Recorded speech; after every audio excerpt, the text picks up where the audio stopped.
Assalamualaikum warahmatullahi wabarakatuh. Perkenalkan, nama saya Rizky Ramadan, stambuk C201119499. Di sini saya akan memaparkan UMKM yang telah saya analisa untuk memenuhi tugas riset pemasaran. Pertama-tama, saya akan menjelaskan pengertian UMKM. UMKM adalah istilah yang sudah tak asing lagi di telinga masyarakat. Apa itu UMKM? Panjangan UMKM atau singkatan UMKM yakni usaha mikro, kecil, dan menengah. Pemerintah sendiri telah menetapkan pengertian UMKM di kriterianya beserta contoh UMKM. Arti UMKM tersebut tertuang dalam UUD nomor 20 tahun 2008 tentang usaha mikro, kecil, dan menengah. UMKM artinya sebagai bisnis yang dijalankan individu, rumah tangga, atau badan usaha ukuran kecil. Pengelolaan UMKM lazimnya dilakukan dengan batasan omset per tahun, jumlah kekayaan atau aset, serta jumlah karyawan.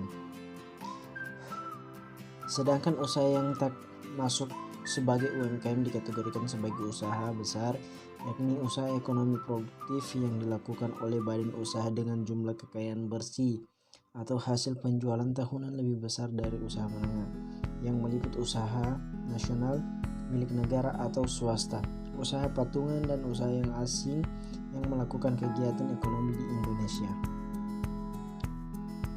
Di sini saya mengambil kedai Home Tasty Coffee. Kedai Home Tasty Coffee bisa dikatakan kedai kopi yang menjual aneka macam minuman kopi dan minuman lainnya. Home Tasty Coffee sendiri berdiri pada tahun 2017, sedangkan nama pemilik Home Tasty Coffee adalah Ipul Jalil, alamat Jalan Durian. Selanjutnya, cara pemasaran. Kedai Tasty Coffee melakukan penjualan langsung di tempat atau offline. Selain itu, kedai Tasty Coffee juga menjual atau menawarkan produknya melalui berbagai media sosial seperti Facebook, WhatsApp, dan Instagram. Diakui pemilik kedai Home Tasty Coffee melakukan pemasaran secara online dapat menjangkau masyarakat secara luas. Itu secara otomatis produk yang ditawarkan akan dikenal banyak orang. Tentang masalah yang dihadapi, yang pertama, persaingan yang ketat. Sebagian besar usaha di Kota Palu tidak lepas dari yang namanya kuliner, entah itu di kota besar, desa kecil sekalipun. Bisnis kedai sangat banyak dijumpai. Kondisi inilah yang terkadang membuat para pengusaha kedai tidak siap dan memiliki rencana yang matang menjadi tersingkir. Tak hanya soal rasa, persaingan tersebut juga melibatkan kenyamanan. Yang kedua, menu untuk bisnis kafe atau kedai.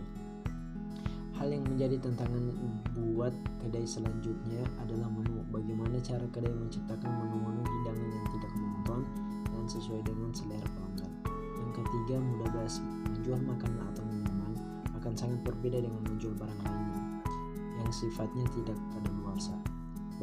Bahan baku dan produk mudah basi setelah beberapa hari menjadi salah satu permasalahan bisnis kuliner, meskipun cara penyimpanan yang baik dapat sedikit membantu. Yang keempat, harga bahan baku yang tidak stabil. Selain ketersediaan bahan baku untuk produk, permasalahan bisnis kuliner yang masih berkaitan dengan harga adalah bahan baku itu sendiri.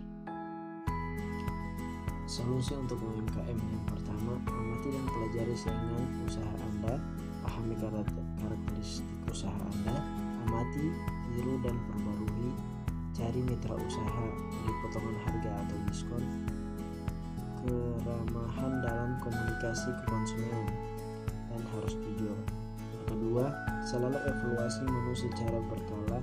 Pastikan bahwa setiap menu sesuai ekspektasi pelanggan dan apakah ada menu yang bisa diganti atau ditambahkan. Yang ketiga, rebus sayur sebelum dibekukan.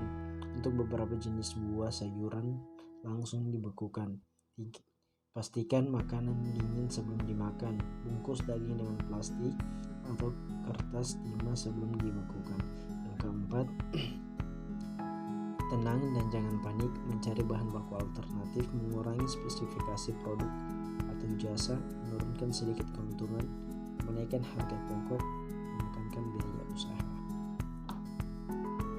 Sekian dan terima kasih.